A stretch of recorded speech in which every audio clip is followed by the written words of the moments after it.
Welcome to the Art and Tech for a Better World YouTube channel. This is a space we created for interview people that is working in the digital wellness space all across the world and to everybody that is working for a better life and a better world. So today we have so honored to have here Oluwatosin Olabode. This both he's working in the digital wellness as an expert in digital wellness, and he's working really compromised with life because he's an expert in suicide prevention. So really compromise with life for a better world.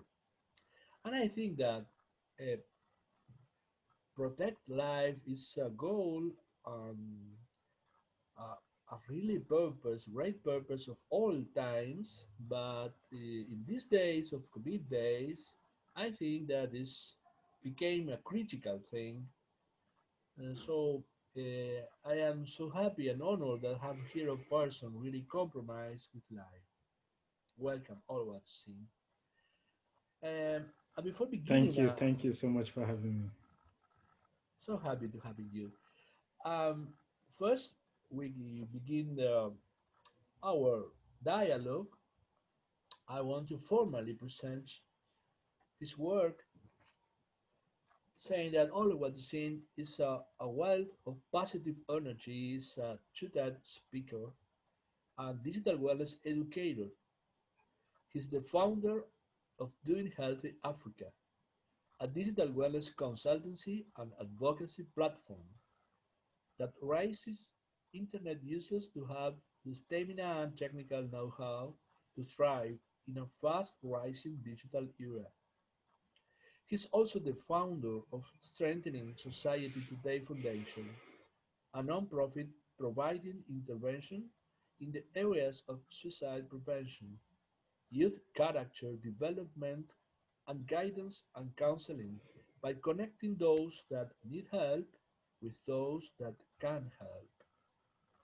Oluwatosin is a member of Digital Wellness Collective, the global trade association for digital wellness experts and organizations. Okay, so happy to having you here and honored. We can begin talking and we prepare some points, to say questions uh, to dialogue. And Yeah. the first thing I think is important is to know something about the life of the people who is being interviewed. So I would love to know about uh, some, if you want to talk to the audience about your life, your childhood, your previous works um, and previous activities of what are you doing now. So this is a free space to present you and talk about you, your person, basically. You have words. Awesome. Awesome. Once again, thank you for having me. I'm excited to be here. I always like to introduce myself by saying that I'm a wealth of positive energy. I strongly believe that the world can become a better place, one positive message at a time.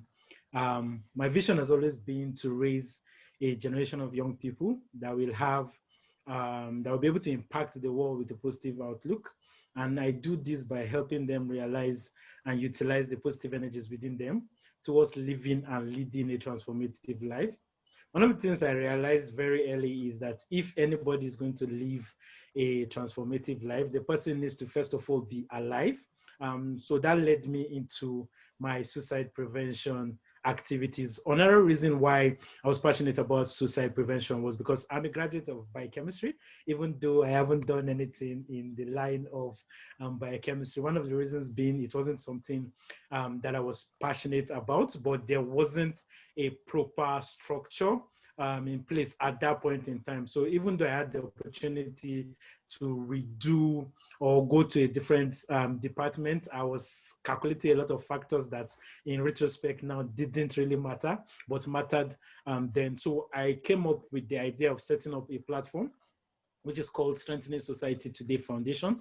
And our focus is to create an atmosphere where people can receive the help that they do need. One of it being the interventions we run in guidance and counseling. So with proper guidance and counseling, people can take accurate decisions because they are properly guided by professionals. Another area of approach that I saw, because I'm a young person, is youth character development. So it's not enough to have the capacity to do certain things. You need to have the character also, so that once you get the job, you have the technical know-how to remain in the job, because these little factors are the things that lead to frustration, and could lead to sadness, could lead to depression, and could eventually lead to suicide if not treated. So Strengthening Society Today Foundation runs interventions in the areas of suicide prevention, character development, and guidance and counseling. So I'll just wrap up with this. I believe every life counts. I believe every life matters.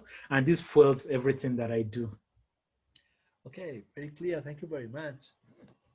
And so expansive your words. Thank you. Yeah.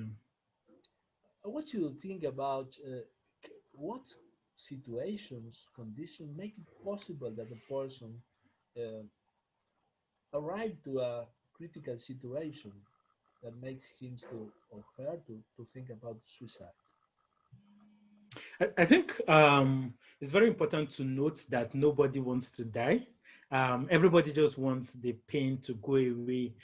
So whether a person is going through a mental health condition or not, because suicide isn't only caused by mental health condition, even though it is the leading, about 90% of the cases are caused by one mental health condition or the other, and depression being the leading factor.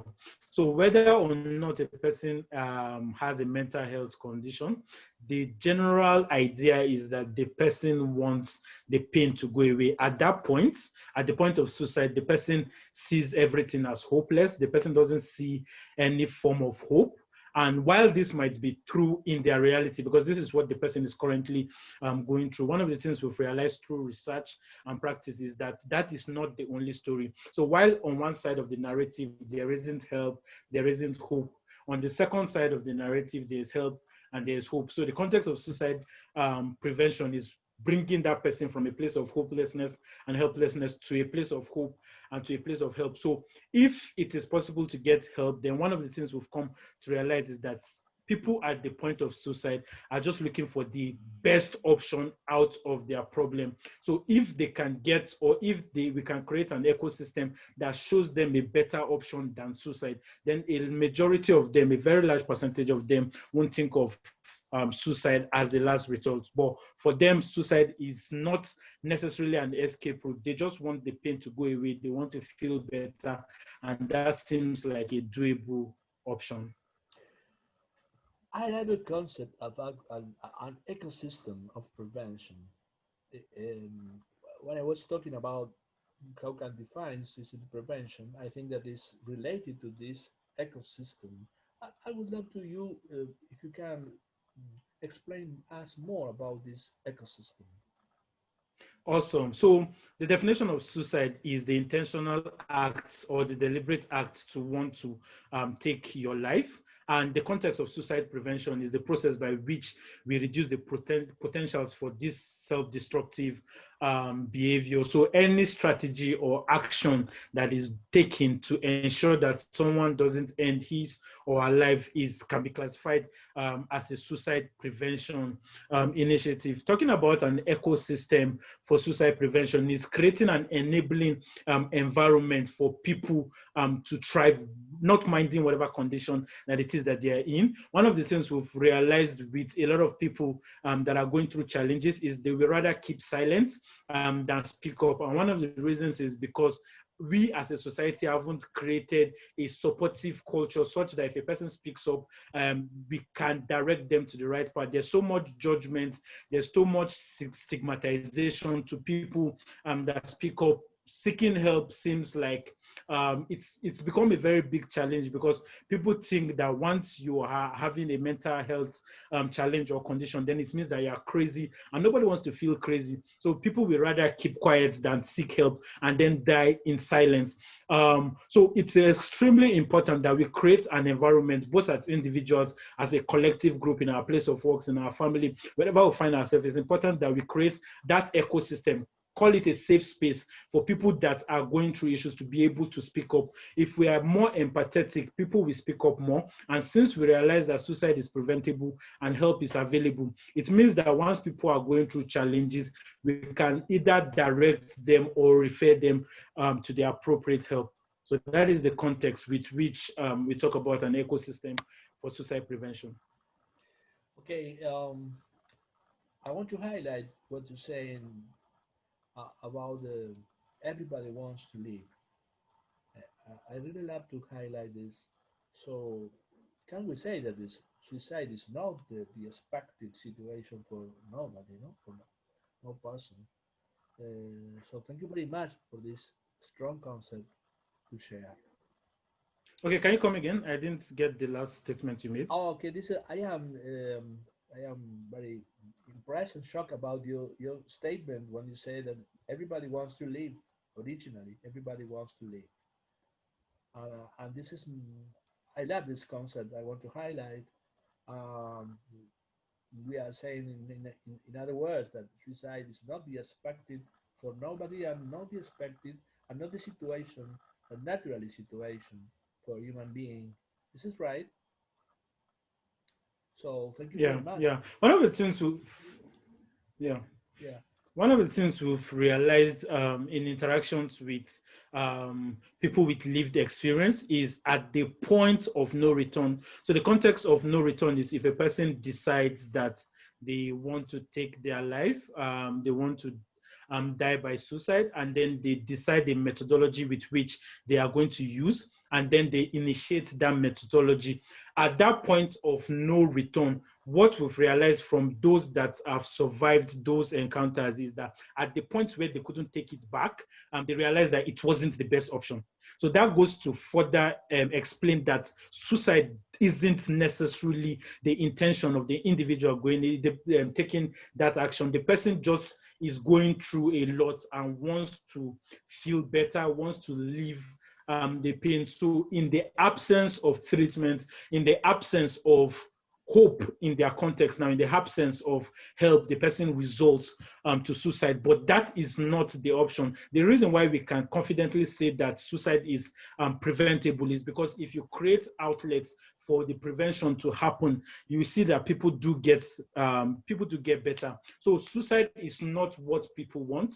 People just want the pain to go away. They want the shame to go away. They want the hurt to go away. So if we provide options for them to get treatment, probably speaking with professionals, psychologists, psychiatrists, or being under medication, whatever strategy works best for them, people do get better. Help is available, and people that do get that help to a very large extent get better. So yes, I agree with you. Okay. They do not want to die. Okay. Thank you very much. Uh, you used to talk about the intention and attention concepts. How can you explain about that? Yeah, I think this is one of recent. I've been doing a lot of conversations around intention and attention, and it has become a very strong burden for me because I feel it's extremely important that we balance our intention with our attention. So, intention is this is what I want to do, and your attention is your focus in that thing that you want to do. The idea is extremely important because a lot of times, even though our intentions are genuine, we don't usually channel 100% our attention to our intention. So I give a classical example. My intention is family time. So I want to spend the next 45 minutes to 2 hours with my wife, my kids, my family generally. It's quality family time. And you will notice that within that 2 hours that you've decided that this is what I want to do, you will still go into that gathering, probably with your phones, with a work material, and then you are multitasking. Research has shown us that we actually do not multitask, we just task. switch. In the context of digital wellness, there's a principle called phobing, and it's the idea where we are communicating and the person is with his phone, is distracted by his phone. So the reason why we are talking about intention and attention, especially in the context of suicide prevention, one of the strongest strategies for suicide prevention is creating a support structure. So it could be a family, it could be friends. Having a support structure is extremely important when people are going through stuff. So even when people are not going through stuff. So if your intention is to be a support structure for a particular person, and I'm in need and I'm reaching out to you and you're distracted, it will worsen the situation I'm in, because it will feel like, I'm not as important. If I was really important, the person will have dropped what he was doing. So it's extremely important that we begin to think about it. So this is my intention. Can I say my attention is 100% in my intention? A lot of people are spending time with their family, but they are not spending quality time with their family. A lot of people are spending time in the research projects that they want to do on social media generally, but they are not spending quality time. And it is quality time that gives you the justification for what you intended to do. And the only way you can measure if your intention was achieved, because each and every one of us, before taking a decision, we have a reason for taking that decision. The only way you can measure if you got the output you were expecting from that intention is if your attention was in that intention. Okay, very clear. Thank you very much. And in order to prevention, can we define or identify early symptoms? Absolutely, absolutely. And another reason again why intention and attention is important is because remember I said one of the strongest pillars for suicide prevention is support structures. For you to have a solidified support structure, there has to be a communication channel. There has to be a communication structure, and for you to communicate effectively, you have to be able to observe. So if your intention is not I am here for you, you won't observe the changes, because we're talking about early signs now. You have to have observed the person to know that, okay, this person usually loves to play football, but all of a sudden he's not interested in football. He's always the one that is calling for us to go and play ball. He's always the one gingered for us to go and play ball. All of a sudden he's no longer interested. If you have not observed, you won't notice that this difference. You just wake up one morning and realize that this person is not playing ball, but you can't explain why, and then you can't ask the person. So one of the early signs to know is a change in behavior. So usually it's to the extreme. Someone that is lively, someone that is outspoken, all of a sudden becomes extremely calm, all of a sudden becomes extremely reserved, all of a sudden becomes a person that is withdrawing from things that they are passionate about. That could be a warning sign. That could be a call for need for conversation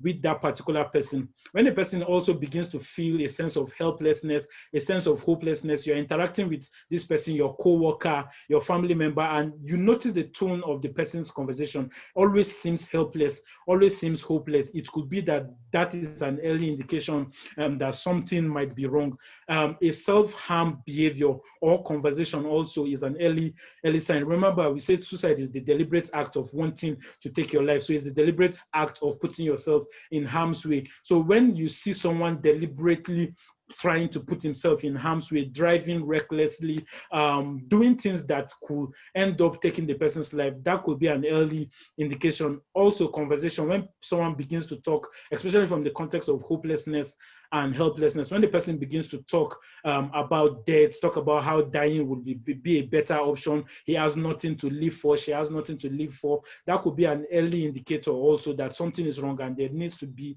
a conversation in that regard. Long-lasting sadness also. Sadness is not a sickness. It's an indicator that something isn't wrong, we can do better. But once sadness becomes prolonged over a period of time, especially when it's not treated, it could result into depression, and depression is the leading mental health cause of suicide.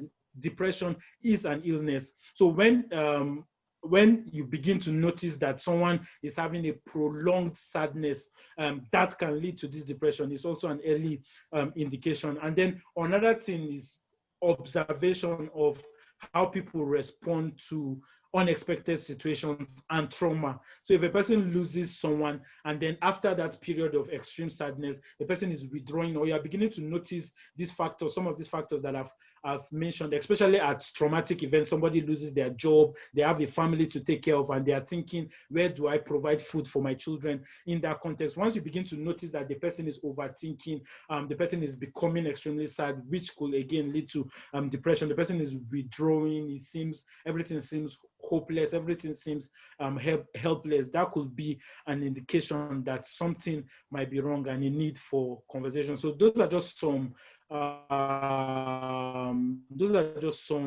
examples or some early symptoms of how to identify that someone might be tending towards the direction of suicide. Okay, very clear and very a helping way that you are saying that for everybody to be focused or to be aware with Yeah, everybody without yeah, not saying a specialist, but to take these symptoms and to look for help. yeah. So I think that is very important. I want to highlight these points.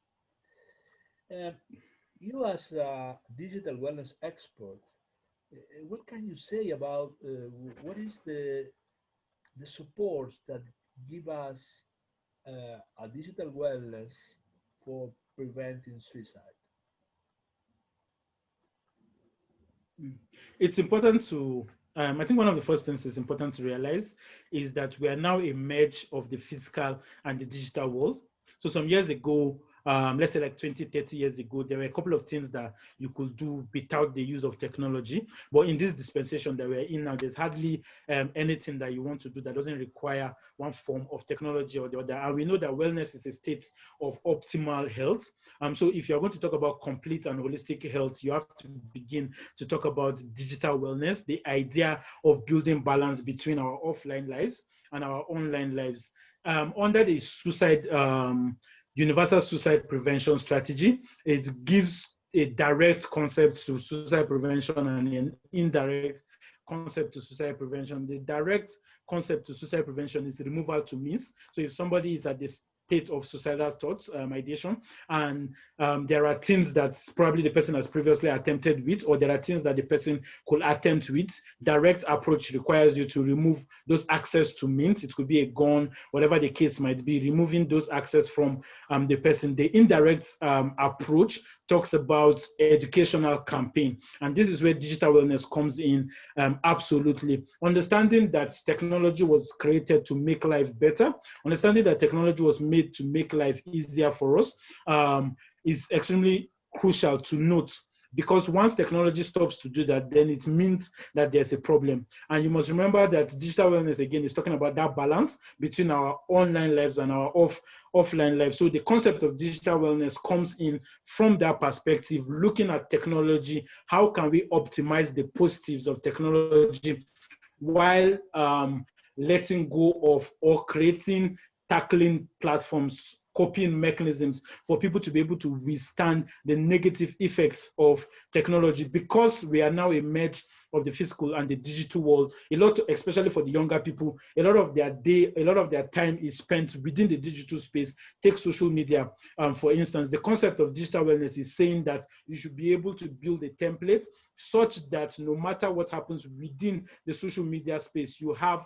the technical know-how not to take the wrong decisions. Research has shown that the more time we spend online, this research was done in 2017, and the focus group were adolescents. It said the more of the participants that spent time online, the more they were anxious, the more they were depressed. Those that spent less time online did more physical activities, so probably their assignments, conversations with friends, working out with nature. Those people had less anxious emotions, had less depressive tendency. So the entire concept of digital wellness within the context of suicide prevention, because depression, anxiety are illnesses that could lead to factors that we are having these conversations about. The concept of digital wellness comes in to build a balance for us as individuals to be able to thrive within the digital space. This again is why the concept of intention and attention plays a huge factor also. The question we'll be asking is,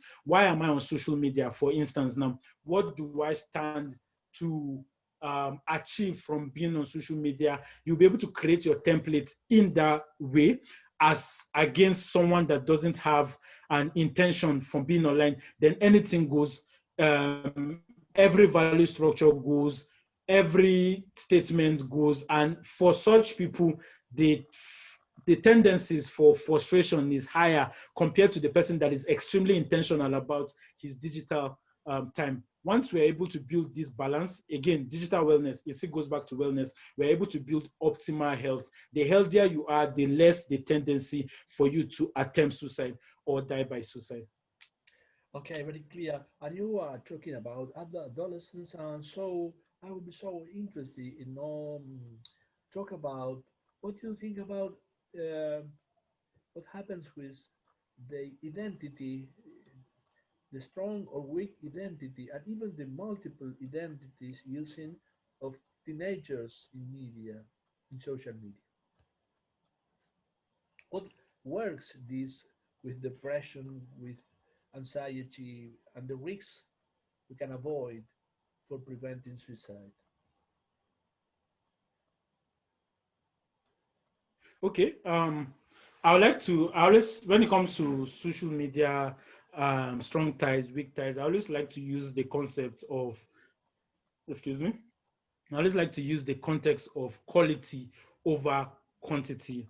For me, I believe that strong identities are people that are on social media for quality, while weak identity are people that are on social media for quantity. I give a classical example. Some years ago, when I joined Facebook, the idea was you are a standard, quote and unquote, for lack of a better word, by the number of followings that you have. So you notice that people, young people have, or even adults generally have 5,000 friends on Facebook, but you can't relate with 1% of those people.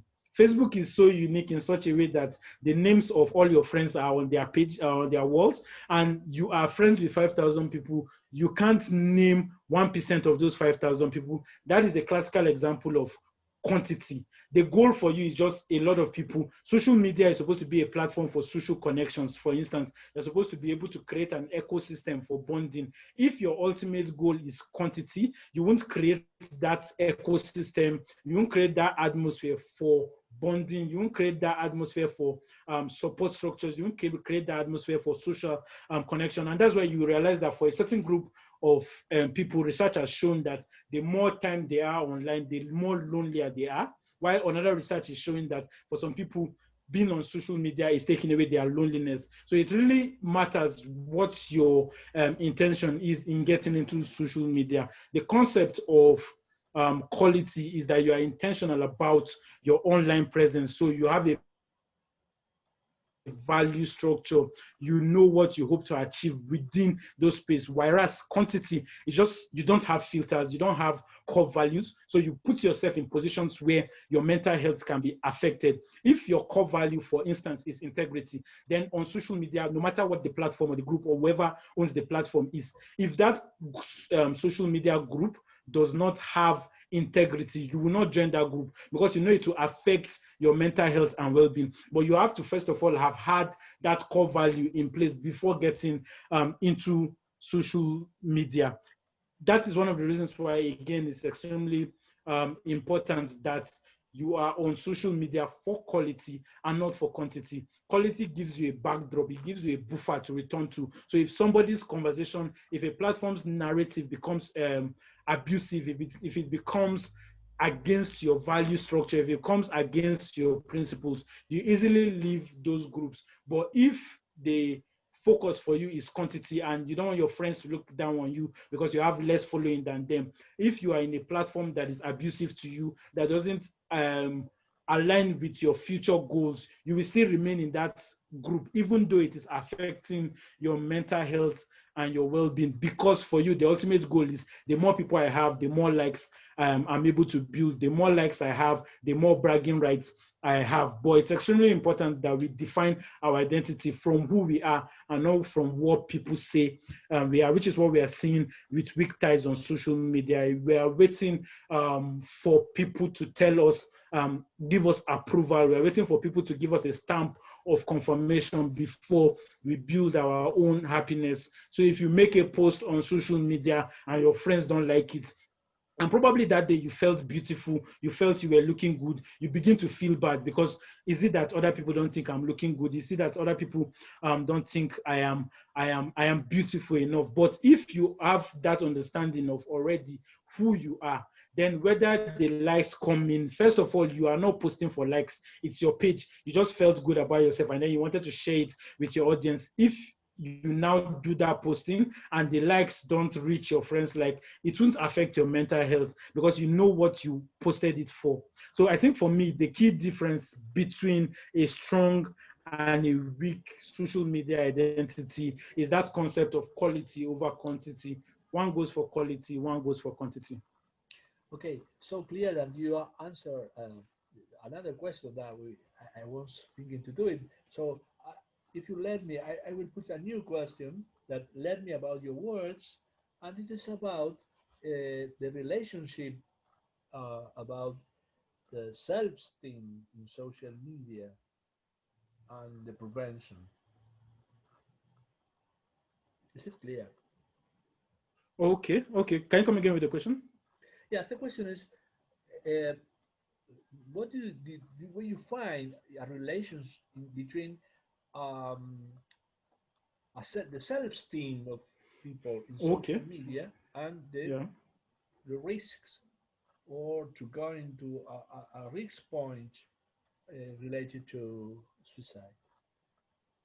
Okay, so like the risk factors that could come up from social media. Is that what you're asking?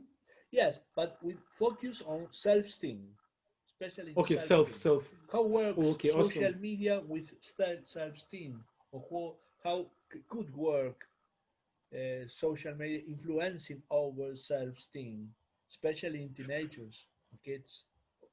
Okay.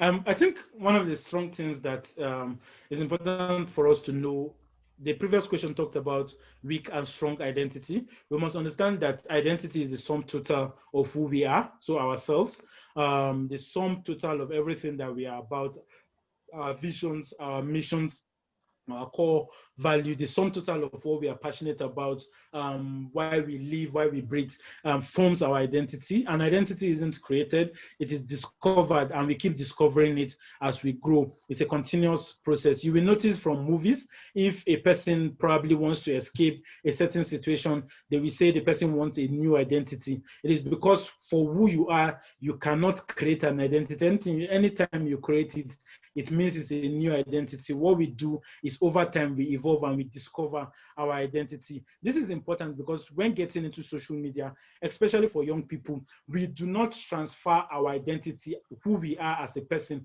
into the digital space. We begin to create identities for the digital space. And that is where the problem begins from. Because for you to create an identity, you have to look at the culturally accepted values of that ecosystem with which you want to create the identity. So if people are not empathetic on Twitter, which is one of the platforms where people are not too kind, quote and unquote, then you build an identity in some cases that isn't empathetic, even though you are an empathetic person. But because you want to build a large following, you want people to engage your tweets, you become harsh to other people. This is an identity that doesn't identify, or a personality that doesn't identify with who you are. So I think the first pillar in terms of avoiding the risks, especially when it relates within the digital space to suicide or mental health conditions, is to first of all understand your identity.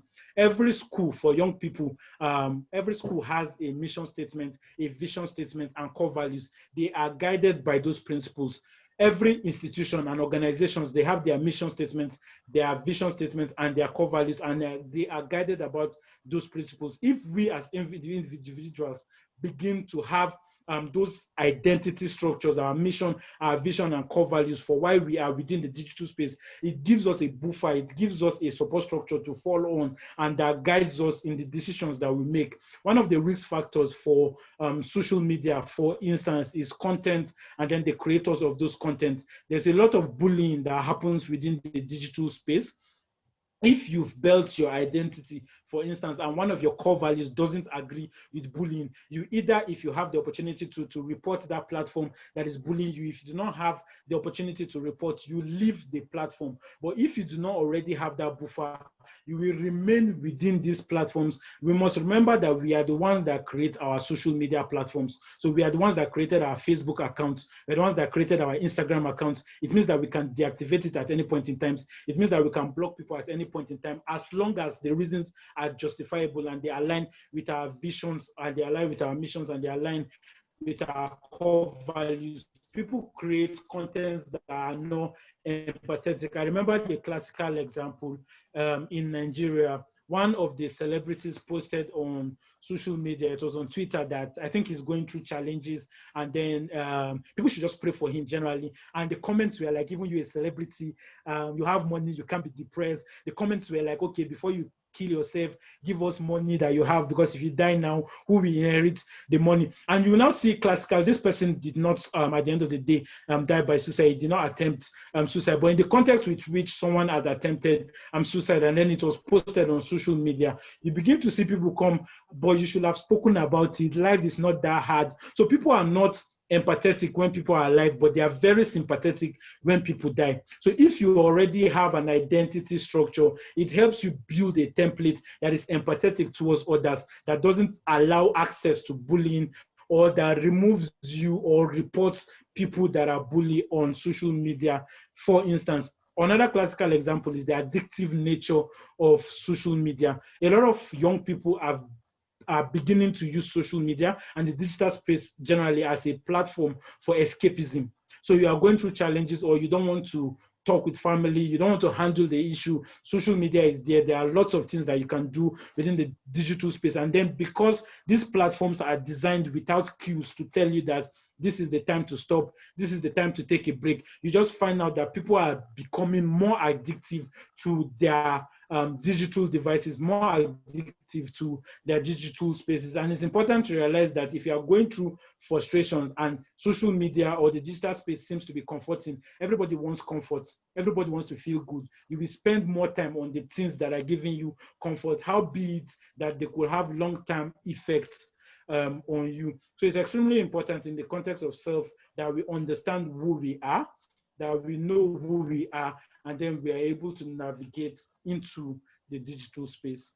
Oh, thank you very much. I will put only two questions more because you are a lot about all other topics.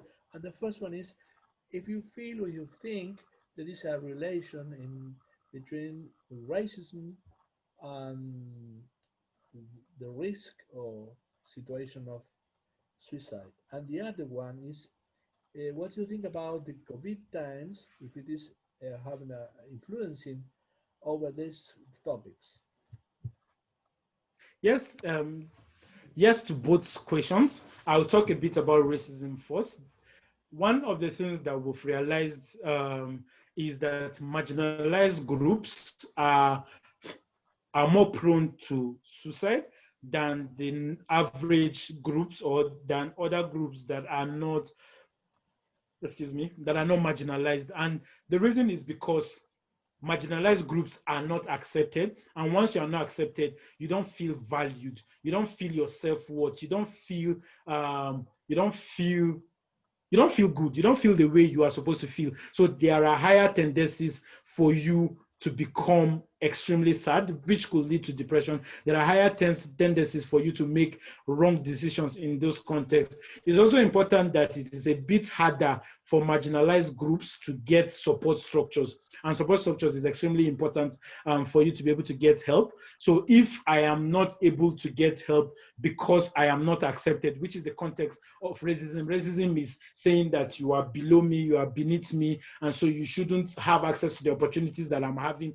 You shouldn't have access to the platforms that I'm having. So if the support structure has a context of racism in it also, if you try to seek for help, help will not come your way, or adequate help will not be given to you. So what research has shown is that marginalized group, be it women, be it men, because another area in suicide prevention that we don't talk about is men. Statistics actually shows that more men die by suicide compared to ladies. And this is one of the reasons is because we've grown up as a society to know that be a man up.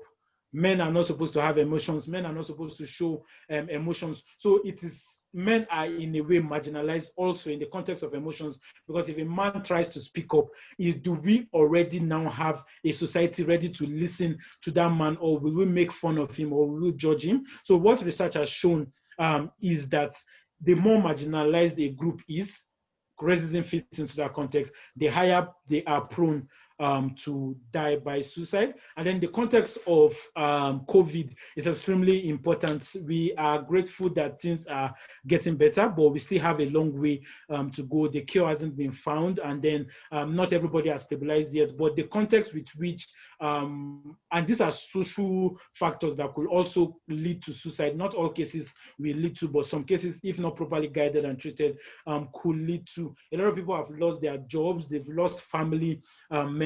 A lot of things are not going. They had plans for this year. A couple of people were supposed to have been done with school and context of that nature. So COVID just came and changed the landscape of everybody's school of thought. So if these people going through challenges right now are not given the support that they need, it could lead to one challenge or the other. So yes to both questions that you asked. Thank you very much. Uh, Finally, I well, time is flying, and that's I have about 5 minutes, not more. And you ask a lot of things so related. So I think that we can think about.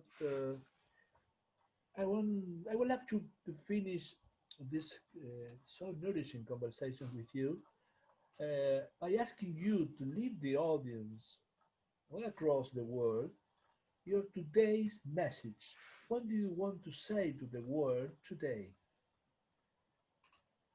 Awesome, awesome. I really love that the way you explained it and the opportunity to do that. I think my final message to the entire world, everybody that will be listening to this message, is while there's life, there is hope. One of the things I've realized is that a coin has two sides. Every perspective of life has two sides, and both sides are correct. But for you to be able to make an accurate judgment, you have to consider both sides of the coin. What the work in suicide prevention and even digital wellness has shown is that more often than not, we focus on one side of the coin. It doesn't mean that that coin is not true. It doesn't mean that the side of the coin you are focusing on is not true. The only challenge is that you are not looking at the other side of the coin.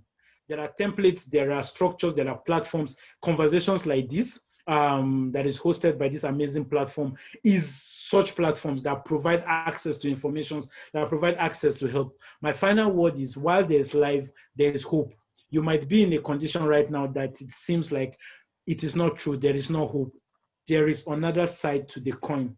There are people ready to listen to you. There are people ready to guide you to discovering that other side of the coin, and life will indeed get better. Thank you. Oh, thank you very much because we are given a hopeful words and a real possible things to do, and you leave us as strong forces to prevent and to care life, our life and other lives. Yes. So I am this this final message is very good for me, and I am sure for the audience. So I want to thank you very much, all watching. I would love to. This is the first and not the last conversation I would love to have to you in the future. You are very clear, and I feel that you are so convinced about your words and so strong in your principles. Um, and this is what we are looking for. So, thank you very much. Um, Thank you so much for having me. Glad to be here. okay, we are going to talk again. So, sure. Fine. Thank you very much. Thank you. Awesome.